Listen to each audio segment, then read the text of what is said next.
बिस्मिल्लाहिर्रहमानिर्रहीम। अस्सलाम वालेकुम नाज़रीन, मैं हूं साकिब बशीर। सुप्रीम कोर्ट में सदारती रेफरेंस जो गवर्नमेंट ने 63A की तशरीह के लिए दायर कर रखा है, आज उस पर तकरीबन 1.5 घंटे समाअत हुई। अटॉर्नी जनरल ने दलाइल दिए, कल भी वो दलाइल जारी रखेंगे और आइंदा हफ्ते या जो ये हफ्ता गुजर रहा है इसमें सुप्रीम कोर्ट का ये कहना है कि हम कोशिश करेंगे कि ज़्यादा से ज़्यादा टाइम इसको दिया जाए। अब कंक्लूड होगा या नहीं होगा इस पर कुछ नहीं कहा जा सकता। आज की समाअत में 3 किस्म की डेवलपमेंट्स और बड़ी अहम मामला था। एक, सुप्रीम कोर्ट ने गिरफ्तारियों का ऑर्डर किया है, बड़ी अहम ये डेवलपमेंट है और इस हवाले से आइंदा जो 24 घंटे हैं वो बहुत अहम है। वो गिरफ्तारियां किसकी होनी हैं। दूसरा, सदारती रेफरेंस जो है वो बड़े अहम मोड़ पर आ चुका है जिसमें सुप्रीम कोर्ट ने बड़े अहम क्वेश्चंस रेज किए हैं।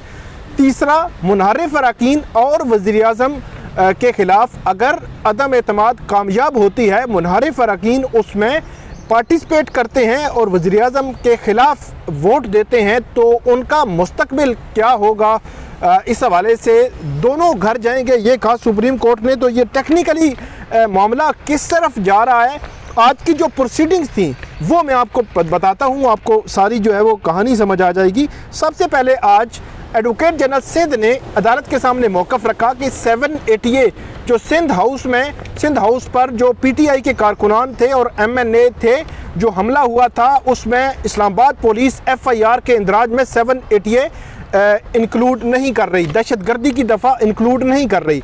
एडवोकेट जनरल इस्लामाबाद वहाँ पे उठे और जो जस्टिस उमर अता बंदियाल हैं उनसे जो वहाँ पे मुकालमा हुआ और उन्होंने कहा कि जो रेलेवेंट दफ़ात थी वो हमने इंक्लूड कर दी हैं। तो सबसे पहले तो जस्टिस उमर अता बंदियाल उन्होंने कहा कि अगर रेलेवेंट दफ़ात इंक्लूड हो गई हैं तो एडवोकेट जनरल सिंध को कहा कि आपके पास रेमेडी अवेलेबल है, आप वहाँ पे जाकर 780A के हवाले से फर्दर आप वो रेमेडी अवेल कर सकते हैं।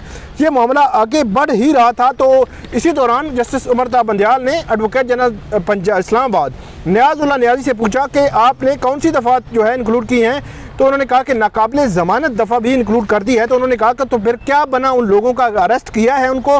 तो उन्होंने कहा कि वो पहले अरेस्ट हुए थे फिर छोड़ दिए। तो उन्होंने कहा नई दफ़ात आई हैं, नई गिरफ्तारियाँ जो है वो होंगी।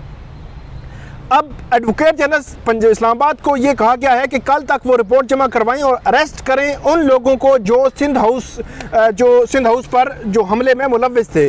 अब बड़ा इंपॉर्टेंट ये है कि उसमें MNAs के नाम भी हैं और जो दीगर जो कारकुनान हैं उनके नाम भी हैं। अब पुलिस ने क्या MNAs के नाम उसमें इंक्लूड रखे हैं, ये बड़ा सवाल है। और बाकी कारकुनान की सिचुएशन क्या है, आज रात को इन तमाम गिरफ्तारियां जो हो सकती हैं क्योंकि कल IG इस्लामाबाद ने सुप्रीम कोर्ट में इस हवाले से रिपोर्ट देनी है। उसके बाद आज जो अटॉर्नी जनरल हैं उन्होंने अपने दलाइल का आगाज़ किया और अदालत के सामने ये कहा कि सवाल हुआ था कि अटॉर्नी जनरल ने कहा कि सवाल हुआ था कि जो आइन में नहीं लिखा हुआ वो अदालत कैसे पढ़े। इस नुक्ते पर सुप्रीम कोर्ट 2018 के फैसले का हवाला देना चाहता हूँ। अदालत ने तमाम उम्मीदवारों से कागजाती नामजदगी के साथ बयान हल्फी मांगा और कानून में बयान हल्फी नहीं था, अदालती हुक्म पर लिया गया। ये 2018 के इंतखाबात की बात हो रही है और आगे जाकर अटॉर्नी जनरल ये कहते हैं कि बयान हल्फी के बाज़ कागजात नामजदगी से अदालत ने नामुकम्मल करार दिए थे और अदालती हुक्म पर कागजात नामजदगी से निकाली गई मालूमात ली गई और अदालत ने फैसले में कहा था कि इंतखाबी अमल में शफाफियत के लिए बयान हल्फी ज़रूरी है। यहाँ पर जस्टिस जमाल मंदोखेल उन्होंने कहा कि आपको लगता है कि आर्टिकल 63A में किसी किस्म की कमी है। तो यहाँ पे अटॉर्नी जनरल ने कहा कि आर्टिकल 63A को अकेला नहीं पढ़ सकते। उनका ये कहना है कि 62(1)(f जो नाअहली करता है उसको 63A के साथ पढ़ेंगे। यहाँ पे चीफ जस्टिस ने यह कहा कि अदालती फ़ैसले में इंतखाबात की साख और तकद्दुस की भी बात की गई है। अटॉर्नी जनरल ने कहा कि पार्टी टिकट पर कामयाब होने वाले जमाती डिसिप्लिन के पाबंद होते हैं और कोई पार्टी के साथ नहीं चल सकता तो वो रिज़ाइन कर सकता है। यहाँ पर जस्टिस इजाज़ुल हसन ने कहा कि आर्टिकल 63A को 62(1)(f के साथ कैसे जोड़ेंगे, क्या किसी फोरम पर रिश्वत लेना साबित किया जाना ज़रूरी नहीं है कि कोई बंदा जो है रिश्वत लेकर वो मुनहरिफ हो रहा है, ये सवाल था अदालत का। अटॉर्नी जनरल ने कहा कि आर्टिकल 63A की खिलाफ वर्जी कानूनी तौर पर बदनीति है और कानूनी बदनीति पर आर्टिकल 62(1)(f) का इतलाक होगा। यहाँ पर जस्टिस इजाजुल हसन ने कहा कि मुनहरिफ रुकन अगर किसी का एतमाद तोड़ रहा है तो खयानत किसके साथ होगी। अटॉर्नी जनरल ने कहा कि सबसे पहले खयानत हल्के की अवाम के साथ होगी, वोटर अपना वोट डालकर वापस नहीं ले सकता। जस्टिस इजाजुल हसन ने यहाँ पे कहा कि वोट जिस समत में तीर चलाए वो कहीं और चला जाए। क्या यहाँ पे अदालत ने जो जस्टिस जमाल मंदोखेल हैं उन्होंने ये भी कहा कि क्या मुस्ताफ़ी होने पर कोई सज़ा है, तो अटॉर्नी जनरल ने कहा कि कोई मुस्ताफ़ी नहीं हो रहा, यही तो मसला है।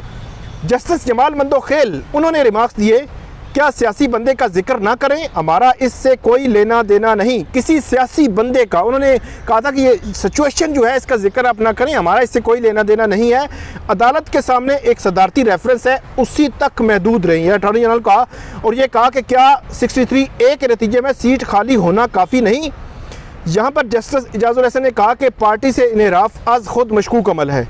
चीफ जस्टिस ने रिमार्क्स दिए, पार्टी पॉलिसी के खिलाफ वर्जी के नताइज भुगतना होते हैं और आर्टिकल 63A में लिखा है कि रुकनीत ख़त्म हो जाएगी। उसके बाद चीफ जस्टिस ने कहा कि आप नाअहली की मुद्दत का तयन करवाना चाहते हैं। आर्टिकल 62(1)(f) के लिए अदालती फ़ैसला ज़रूरी है। आर्टिकल 63 में नाअहली 2 से 5 साल तक है और कर्ज वापस करने पर नाअहली उसी वक़्त ख़त्म भी हो जाती है। उसके बाद जस्टिस मज़हर आलम मियाँ खेल उन्होंने ये रिमार्क्स दिए, बड़े अहम रिमार्क्स हैं कि वज़ीर-ए-आज़म ने कमालिया की तकरीर में कहा कि जजेस के साथ मिलाया जा रहा है, और क्या आपने वज़ीर-ए-आज़म की बात का नोटिस लिया है, ये अटॉर्नी जनरल को कहा। और ये साथ ही जस्टिस मज़हर आलम खेल ने यह भी कहा कि अदालती सवालात को किस तरह लिया जाता है इसको भी देखें, अटॉर्नी जनरल को कहा। और साथ ये कहा कि सोशल मीडिया टीवी पर हमने सुना है कि ये बातें जो है वज़ीर-ए-आज़म की जानिब से की गई हैं। तो चीफ जस्टिस ने यहाँ पर रिमार्क दिए कि सियासी कायदीन को इल्म होना चाहिए कि ज़ेरे इल्तवा मुकदमात पर बात ना करें। तो जो वज़ीर-ए-आज़म ने कहा था वो बड़ा अहम उसको लिया है जो सुप्रीम कोर्ट ने, और अटॉर्नी जनरल ने यकीन दहानी भी कराई है कि सुप्रीम कोर्ट पर वज़ीर-ए-आज़म का मुकम्मल एतमाद है। उसके बाद जो चीफ जस्टिस और जस्टिस जमाल मंदोखेल उन्होंने कहा कि क्या वज़ीर-ए-आज़म को अदलिया पर एतमाद नहीं, क्या वज़ीर-ए-आज़म गैर ज़िम्मेदाराना बयानात से नहीं रोका जा सकता। जस्टिस मुनीब अख्तर ने कहा कि जिस फैसले का आपने हवाला दिया या इलेक्शन से पहले का है और इलेक्शन से पहले का कानून बाद पर कैसे लागू करेंगे। उसके बाद अटॉर्नी जनरल ने यह कहा कि इलेक्शन कवानीन आइन से बालातर नहीं हो सकते।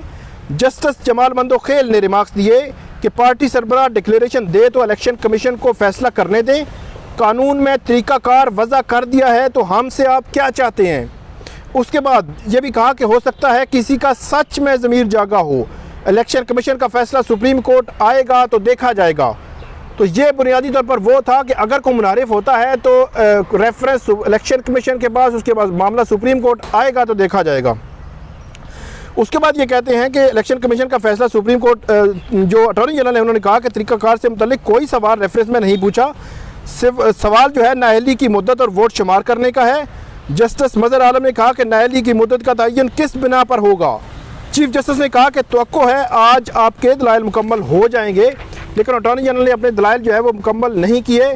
और उसके बाद अटॉर्नी जनरल ने यह भी कहा कि अदालत को बयानात और तकारीर से मुतासर होना भी नहीं चाहिए। वज़ीर-ए-आज़म को अदलिया पर मुकम्मल एतमाद है। जस्टिस जमाल मंदोखेल ने कहा कि कानून ने तरीक़ाकार वज़ा कर दिया है तो हमसे आप क्या चाहते हैं।